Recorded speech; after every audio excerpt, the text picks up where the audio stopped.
I overheard my girlfriend making fun of me pretty brutally to her best friend. They were in the kitchen thinking I was still asleep upstairs, but I'd come down for water, stopping just outside when I heard my name. He cried during Toy Story 4, Destiny said, laughing. Like, actual tears. A grown man sobbing over animated toys. Her friend Priya snorted. That's kind of sweet, though. Sweet? It's pathetic. And don't get me started on his poetry phase. He wrote me this poem for our anniversary. I had to bite my tongue to keep from laughing. It was like a middle schooler's diary entry. My chest tightened. I was to make our anniversary special. But the worst part, Destiny continued, the sex. I have to fake it every single time. He's so earnest about it. Like a golden retriever trying to solve a Rubik's Cube. Priya gasped. Every time? Every single time. Sometimes I just want someone who'll throw me against a wall, you know? Not ask permission to unhook my bra. I stood frozen in the hallway, my bare feet cold against the hardwood. Why stay with him then? Priya asked. He pays for everything, Destiny said simply. Rent, groceries, my car payment. His tech job covers it all while I figure out my art career. Plus, his family has that cabin in Tahoe, so you're using him. I prefer strategic partnership. He gets a hot girlfriend who makes him look good at company events.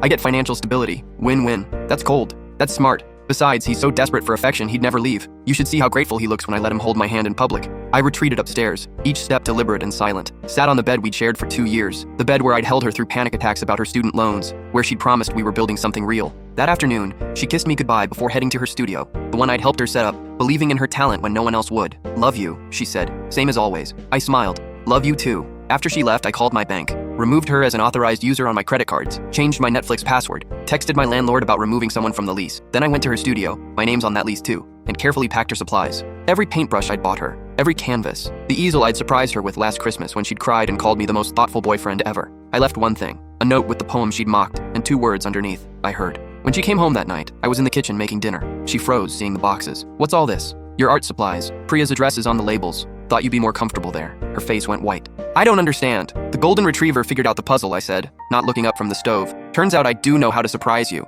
She started crying. Real tears this time, not the performed ones from our fights. I didn't mean those things. Which part? The pathetic part? The bad sex? Or just using me for money? Please, let me explain. Explain what? How you really feel about me? You already did, very thoroughly. She reached for me. I stepped back. Rent due in 6 days, I said. The landlord knows you're moving out. You can't just throw me out. I'm not. You have 6 days to find somewhere else. Maybe ask Priya. Seems like you two have a lot to talk about. She cycled through emotions, anger, bargaining, more tears, promised counseling, swore she loved me, said everyone vents about their partners. Venting is different from contempt, I said, and strategy. After she left with her boxes, I sat in the empty studio space. My phone buzzed with texts from her, from Priya, from mutual friends she'd already started spinning the story to. I didn't respond to any of them. Instead, I opened my laptop and started writing. Not poetry this time, just my thoughts. About how someone can make you feel worthless while smiling to your face. About the difference between being alone and being lonely in a relationship. About self-respect being worth more than the illusion of being loved. Am I wrong for ending it over something I wasn't supposed to hear?